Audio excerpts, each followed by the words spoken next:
Hey guys, so today I'm going to show you how to make a fantastic lemon pound cake recipe using my fresh lemons that we just picked this morning from the tree. So the first thing we're going to do is going to add some well softened butter into a big bowl here. So it's really important that the butter is really soft because that's just going to help when we start to beat the sugar and the eggs that everything becomes really well incorporated.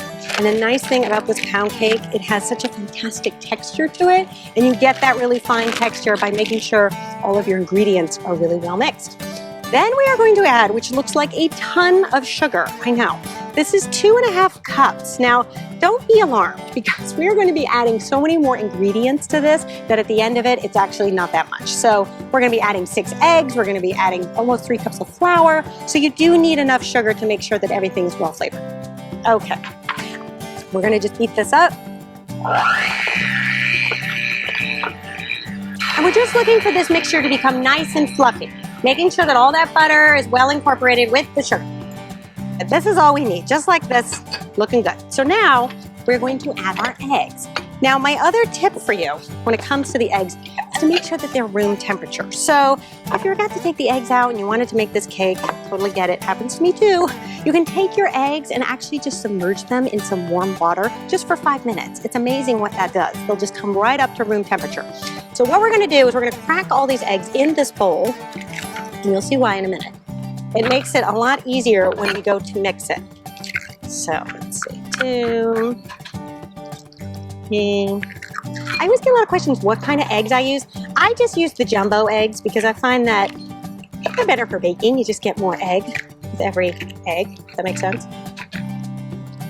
Okay, so now that all of our eggs are ready to go, this is gonna make this so much easier because we really wanna be adding 1 egg at a time as we're beating it, and then you don't have to stop down to actually crack the egg. So you see that? I'm just gonna add an egg, stir it, and then add an egg.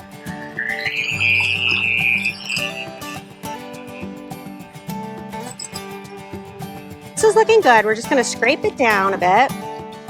Make sure all that butter is well incorporated into our batter. The next thing we are going to do is add our lemons. So we're gonna take 1 lemon and get about a tablespoon of lemon zest.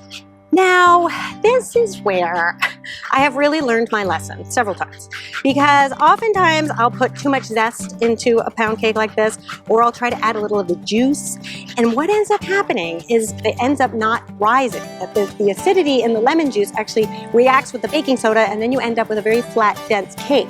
The other thing that it does is because there's so much sugar in the lemon juice, it starts to brown the top of the cake a lot faster than if you didn't have it in it. So I say a tablespoon of zest is going to do the trick for a very nice light flavor, and then we're going to add a lot more lemon flavor to the frosting, to the glaze that we're going to put on top of this cake.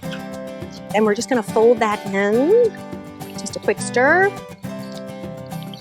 Okay, now we're ready for our dry ingredients. So we're just going to set this aside. You're just going to take a fine mesh sieve. I know, I usually don't like cake recipes where you have to sift the flour, but in this situation, it does make a difference. You are going to end up with a nice, fine texture to this cake, which just makes it really nice and fluffy. And then we are also going to add a 1/4 teaspoon of baking soda, just a little bit because we have so many eggs in there, we really don't need that much. And then we're also going to use about a teaspoon of salt to get in there. Okay, then here is the secret weapon, sour cream. So the sour cream is going to create a really delicious, moist cake. And we are going to alternate mixing in the dry ingredients with the sour creams. So here we go. So while we're doing this, I have to tell you the story of this pound cake recipe because it's a bit of family lore at our house. So this recipe is actually inspired by my grandmother, Nani, who had a really fantastic pound cake recipe. And this recipe is very close to that. And my grandfather, at the time, he was selling those big Hobart mixers that you find in restaurants. So he had to demonstrate the mixer so people could see, what it could really do.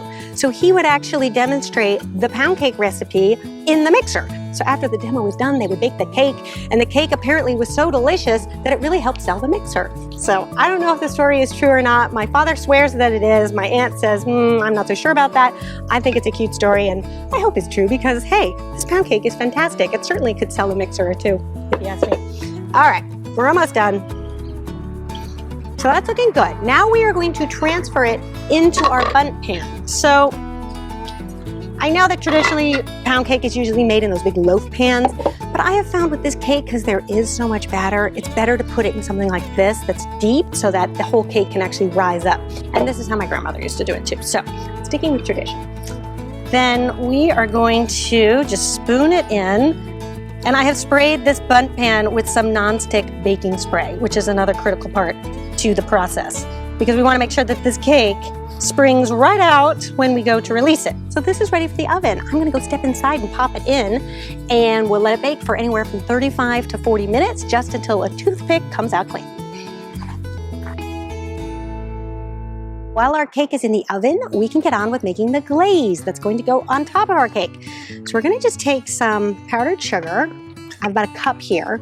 And if you've missed any of these measurements, or if I forgot to say them, which is probably more likely, all the recipes are in the description, or you can click the link as well and head to my website.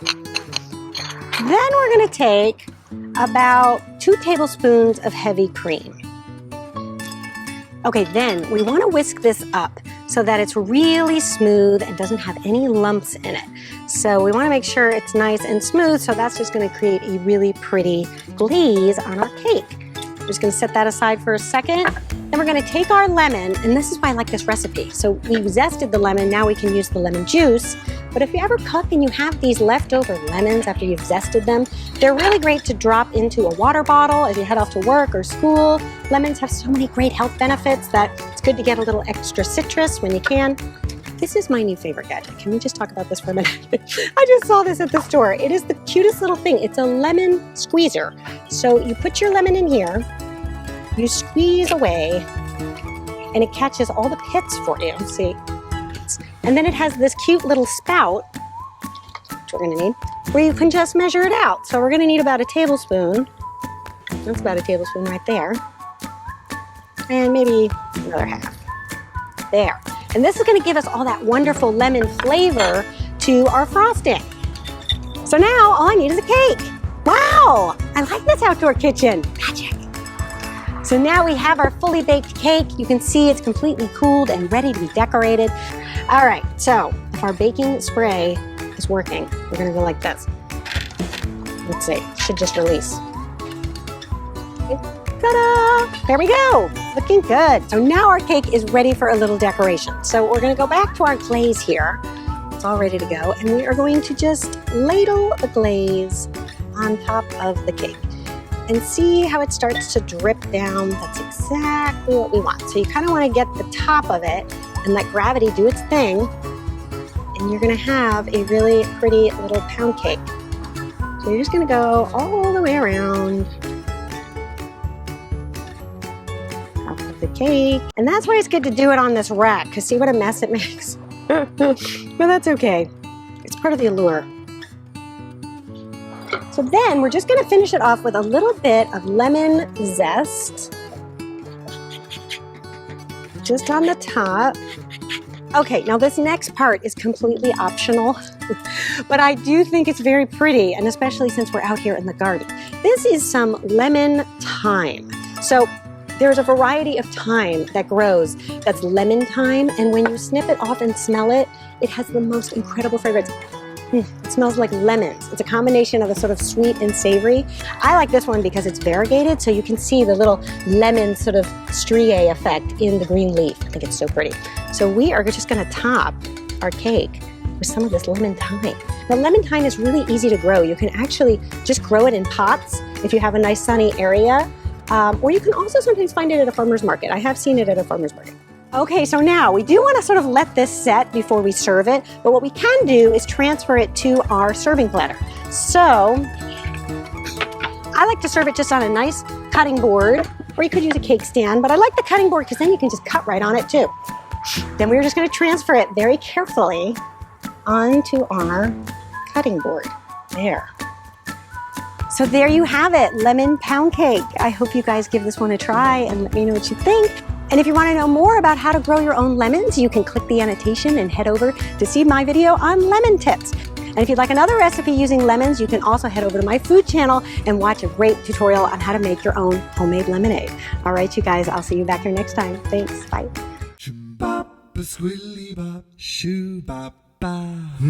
Shumba goo gop, ba goo ba shumba goo gop, ba goo ga shumba goo gop, ba goo ba shumba goo gop, ba goo ga shumba goo gop, ba goo ga shumba goo gop.